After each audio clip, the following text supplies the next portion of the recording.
اشعار نام کا مطلب۔ اشعار نام کا شمار لڑکوں کے ناموں میں ہوتا ہے۔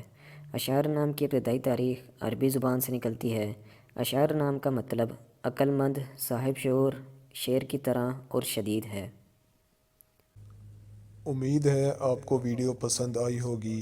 اگر پسند آئی ہے تو اس ویڈیو کو لائک کریں، شیئر کریں اور کمنٹ کریں، اور مزید ناموں کا مطلب جاننے کے لیے ہمارے چینل کو سبسکرائب کریں، لائک کریں اور شیئر کریں، اور مزید معلومات کے لیے آپ ہمیں فیس بک اور انسٹاگرام پر بھی فالو کر سکتے ہیں۔